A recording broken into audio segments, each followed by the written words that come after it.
Olá, amados, graça e paz, mais um dia na presença do nosso Senhor Jesus Cristo. Ele é fiel, Ele cuida de nós. Em Lucas, capítulo 8, versículo 40 em diante, diz que a filha de Jairo, e a mulher que tinha um fluxo de sangue. Diz assim: aconteceu que quando voltou a Jesus, a multidão o recebeu, porque todos o estavam esperando. E eis que chegou um varão de nome Jairo, que era príncipe da sinagoga, e prostando-se aos seus pés de Jesus, rogava-lhe que entrasse em sua casa. Porque tinha uma filha única, quase de 12 anos, que estava à morte, e indo ele apertava-o a multidão, e uma mulher que tinha um fluxo de sangue havia 12 anos, e gastara com os médicos todos os seus haveres, e por nenhum pudera ser curada, chegando por detrás dele, tocou na orla da sua veste, e logo estancou o fluxo do seu sangue. E disse Jesus: quem é que me tocou? E negando todos, disse Pedro e os que estavam com ele: Mestre, a multidão te aperta e te oprime, e dizes: quem é que me tocou? E disse Jesus: alguém me tocou, porque bem conheci que de mim saiu virtude. Então, vendo a mulher que não podia ocultar-se, aproximou-se tremendo e prostando-se ante ele, declarou diante de todo o povo a causa por que ele havia tocado, e como logo sarara. E ele lhe disse: tem bom ânimo, filha, tua fé te salvou, vai em paz. Estando ele ainda falando, chegou um da casa do príncipe da sinagoga, dizendo: a tua filha já está morta, não incomodes o mestre. Jesus, porém, ouvindo-o, respondeu-lhe, dizendo: não temas, crê somente e serás salva. E entrando em casa, ninguém deixou entrar, senão a Pedro e a Tiago e a João, e ao pai e à mãe da menina. E todos choravam e pranteavam, e ele lhe disse: não choreis, não está morta, mas dorme. E riam-se dele, sabendo que estava morta. Mas ele, pegando-lhe na mão, chamou, dizendo: levanta-te, menina. E o seu espírito voltou, e ela logo se levantou. E Jesus mandou que lhe dessem de comer, e seus pais ficaram maravilhados, e eles lhe mandou que a ninguém dissera o que havia sucedido. Em todos os milagres que Jesus fez, enquanto ele habitava no meio de nós, que ele veio do alto dos céus, a sabedoria que estava no seio do Pai, antes mesmo da palavra, antes mesmo que em Gênesis 1, que dizia que a terra era sem forma e vazia, e havia trevas sobre a face do abismo, e o Espírito de Deus pairava sobre as águas, e haja luz, e houve luz, e fez separação de trevas e luz. Ele já estava no seio do Pai, ele estava ouvindo tudo do Pai, assim como os anjos. Mas a ele foi dado o discernimento, porque Deus sabia que ali havia anjos disfarçados de luz que o haviam de trair. Assim como Jesus também não concedeu, não abriu o entendimento à Escritura a todos, porque ele sabia que o filho da perdição, aquele que comia com ele junto à mesa, aleluias, ou glórias a Deus, também o havia de trair. E assim é nos dias de hoje, ele dá o entendimento, ele dá o discernimento àqueles que ele escolhe, àquele que ele envia, aquele que se dedica à sabedoria, sabendo que a sabedoria ela é válida para salvar a vida daquele que a tem. E pregar àqueles que estão sedentos, que estão carentes da palavra de Deus. Mas também a Bíblia diz que existe sempre a multidão, aquela que aperta. A Bíblia diz que sempre houve uma briga entre os naturais e os sobrenaturais, aqueles que não creem com aqueles que creem, aqueles que não têm fé com aqueles que têm fé. E a multidão, por muitas vezes, ela apertava, ela oprimia aqueles que tinham fé. Mas não existe obstáculo para aqueles que creem, para aqueles que têm fé. Assim como essa mulher que há 12 anos ela sangrava, ela perdia a vida, porque a vida da carne está no sangue, ela não desistiu. ela ouviu falar de Jesus e a fé vem pelo ouvir. E quando ela fica sabendo que ali ele estava, bem próximo dela, ela resolve ter aquele encontro, porque para receber o milagre é necessário ter um encontro com o Mestre.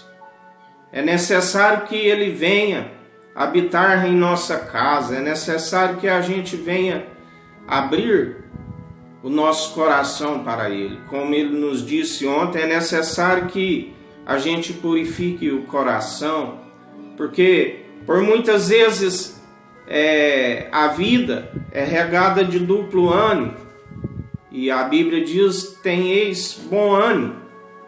Nós temos que ter bom ânimo, né? Porque como ele disse, a fé te salvou, vai em paz. É necessário que tenhamos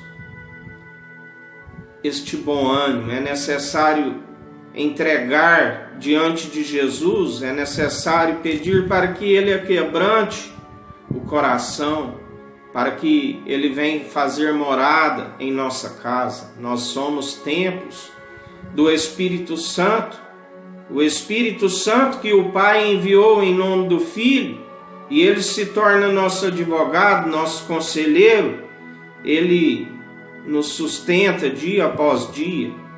Ele nos ajuda a vencer a multidão que vem para desanimar, para desviar o foco da nossa fé, que por muitas vezes vem setas inflamáveis do maligno para nos atingir, para tirar do nosso objetivo, que é seguir Jesus, que é negar a si mesmo e carregar a cruz. Mas ele é aquele que tem o puro bálsamo, ele é aquele que armazena o óleo em nosso coração, e ele vem com essência e produz o mais puro perfume, o mais puro isopo, que nos faz a expiação, nos purifica. Ele é aquele que armazena a água e vai trabalhando o nosso caráter, que é a sua palavra, que vai nos purificando, como o crisol é para o ouro e para a prata. A Bíblia diz que nos últimos tempos ele derramaria-se fogo. Amar o próximo como a ti mesmo, orar pelos nossos inimigos, suportar os insultos, amar somente o Senhor teu Deus de todo o teu coração, de todo o teu entendimento, de todas as tuas posses. É necessário que a gente toque em Jesus, é necessário receber essas virtudes para vencer dia após dia, para não permitir que ninguém venha nos roubar a coroa da vida, porque aqui nós estamos como peregrinos, como estrangeiros. Nada somos, nada podemos, se não for pela mão poderosa do Senhor. Ele é que nos sustenta, ele nos concede a sua virtude dia após dia, para que a gente mantenha na sua presença. Assim como ela disse a essa mulher: vai, a tua fé te salvou, vai em paz. Assim nós precisamos todo dia nos enchermos dessa paz, deste amor, da presença de Deus. Porque quando nós estamos cheios, aqueles que nos apertam, a multidão, que nós sejamos bom testemunho, para que também eles alcancem este amor, essa misericórdia, essa compaixão que somente Jesus Cristo pode nos conceder. Porque no Espírito que está em nós, o Espírito que já está preparado, porque a carne é fraca, através desse Espírito nós podemos suportar os insultos, as zombarias. Através dele nós perdoamos. Através dele o Espírito já está pronto para vencer o vil tentador. Através desse Espírito nós alcançamos a vida eterna, o favor imerecido, mas é pela fé que nós somos salvos, porque é o dom gratuito de Deus. O salário do pecado é a morte, mas todo aquele que tiver fé em Jesus Cristo, todo aquele que alcançar e através de uma nova vida, através de boas obras, nós somos recompensados através do seu galardão. Porque quando nós buscamos o reino dos céus e a sua justiça em primeiro lugar, as demais coisas ele nos acrescenta dia após dia. Não ambicioneis por coisas grandes. Nada é o corpo que é a vestimenta e o alimento. Investis antes no reino dos céus, nas coisas do alto. Não andeis na corrupção deste mundo. Amém, amados?